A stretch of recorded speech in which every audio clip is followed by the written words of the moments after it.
I would like to recognize here an important upcoming work that's about to be published by the Institute of Economic Affairs, which many of you know, who are publishing a fact book, a youth fact book of Kenya.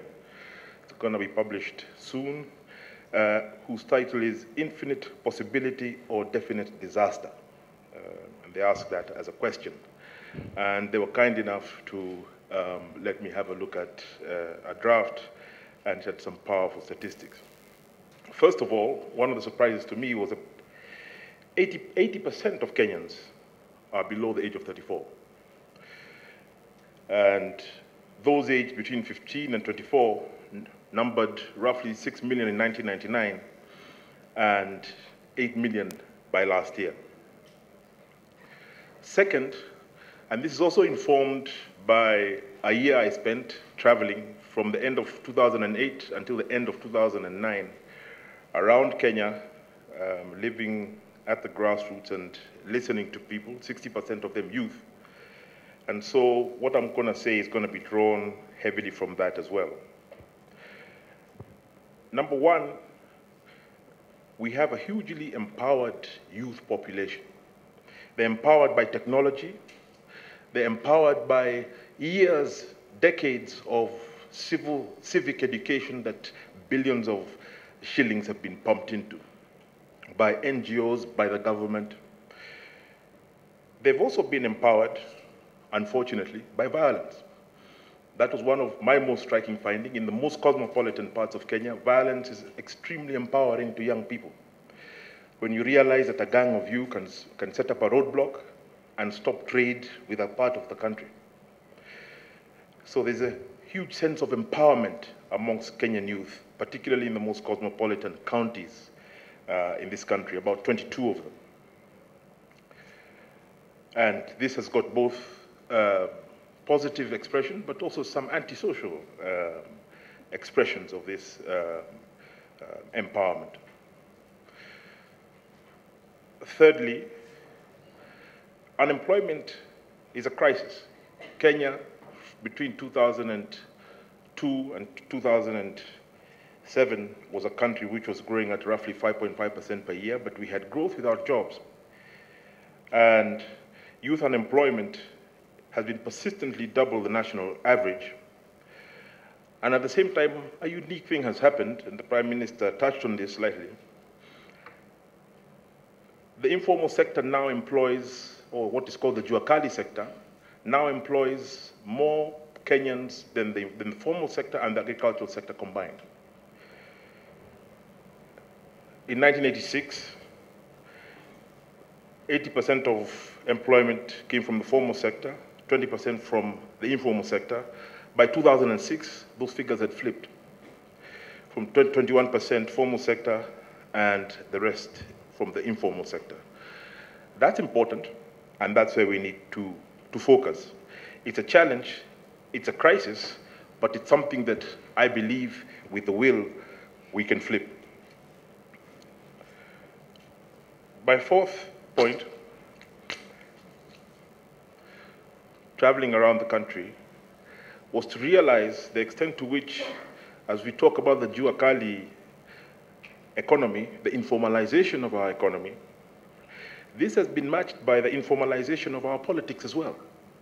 Despite the multi-party politics, the reintroduction of political parties and the like, we've seen an informalization of politics at the grassroots. And this has led to the growth across the country, and gangs like Mongike have been mentioned, but there are a range of informal youth groups across Kenya now that have a currency that is unprecedented in our history in terms of their ability in some parts of the country to deliver public goods that are meant to be provided by the government. Indeed, in some parts of the country, particularly in some of our urban areas, they fill livelihood gaps that are meant to be filled by the government, providing security, water, and electricity. Number five, I think, and this for me is, I think, where Kenya's great hope lies, and that we must exploit during this time, this window of opportunity that has arisen as a result of the new constitution, is that our youth retain a continuing faith in democratic processes. They register in large numbers to vote. They turn out in large numbers to vote. We saw that during recent elections, during the voter registration process, and in the turnout during the recent referendum. It also means that the expectations are high and the price of disappointment is equally high. It means that they're as well culturally globalized, and their expectations and aspirations are likewise globalized. The average young Kenyan that I encountered across the country, doesn't matter where I went, did not aspire to own one acre of land and 2 cows, 0 grazing, get married, 2.5 children, and live like that. They have aspirations that are driven by the internet, mobile telephony, and all the positive changes that have taken place in our society. And this creates a crisis of expectations and aspirations that the state has a challenge to meet. When these hopes are dashed, my finding was that the problems that result fall into 3 categories for the youth, three specific categories. And they're easily politicized and in some cases militarized.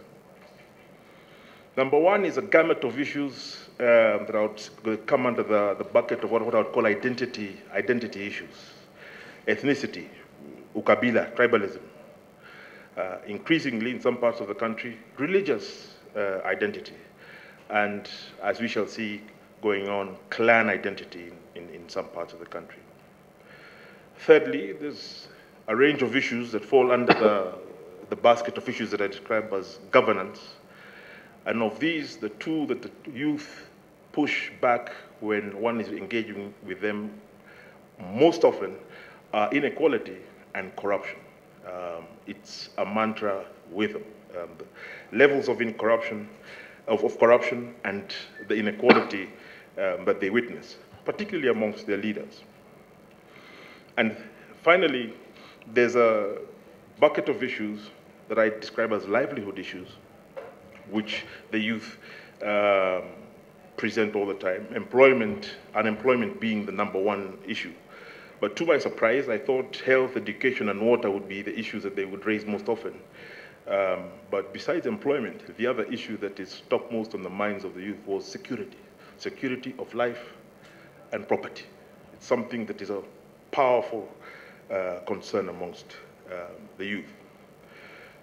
My last 2 points. I remember when I was in primary school watching television, and President Kenyatta's slogan at the time was Rudi Mashambani, go back to the land. And it worked for Kenya from the early 60s, really until the first oil price shocks of 1973. I would like to, from what I have seen, to argue that has ended. That phase is over. We had 80% of our population squeezed into 20% of Kenya that is Arab, and we've been killing each other over that 20% that is Arab. I think the model of development as being primarily agricultural is tired, and we should start thinking a bit more seriously about urbanization and urban development as regards youth, because that's where the real vitality and energy is. It's the kind of place where Nick is setting up his businesses, and unless we invest in these areas, they turn on us. And we saw a bit of that in 2007 and 2008. I believe that if we did a good reclassification of our towns and cities, we'd find that a much larger percentage of our population is urbanized than is currently put out in official statistics. Second last, and I think this has been touched on before, we are let down by our education system. And this is something that is most apparent to the youth themselves, which was for me both sad but impressive to realize that the youth themselves realize that we are not equipped with the skills to be able to compete in the 21st century as we would want to. Sometimes you get the feeling as if we've created a sausage factory of producing young people, 300,000 registered candidates, and only 20 or 25% of them of the standard 8 candidates eventually qualify, and only 6% find places in schools after that. Still, we've seen the private sector play an important role here, and I think one of the key things that the government needs to do is to dignify the middle-level colleges that have grown. These educational institutions into which the majority of our youth who are falling out of our education system are slipping into. We've seen the number of youth polytechnics rise from 600 to 650, and the number of vocational and skills training institutions from 800 to 930 in just 5 years, between 2000 and 2007. And I think that it's not as romantic or as doesn't have the status of our tertiary institutions, but this is where the majority of our young people are going. So we need to dignify these colleges. Finally, one of the most fortunate things for us in Kenya is I read in the newspapers about 2 or 3 weeks ago, I might be wrong here, and I'm happy to be corrected, that our attempts to find oil in northern Kenya had proved to be unsuccessful. And I was very excited to read this. I hope that we don't discover oil for another 10, 15 years until we've sorted out some of the governance issues that plague us as a people and as a nation. If we discovered oil in Murang'a today, we would have big difficulties just outside Nairobi here. I think the challenge for us is to turn youth unemployment as a government, to turn it into a national disaster, to treat it like a national disaster. How would we respond if we were attacked by a foreign nation? How would the Kenyan government and the Kenyan people be able to marshal the resources to deal with this particular crisis? Because that's what confronts us. And it's only by applying ourselves with that kind of commitment and that kind of holistic way that we'll be able to flip what right now looks like a youth crisis into something that is very positive. Because what Kenya has going for it, as Nick said, is its people. We don't have oil or diamonds or anything else to distract us. So Kenya's future is what we make it, and its people are its primary asset. Thank you very much.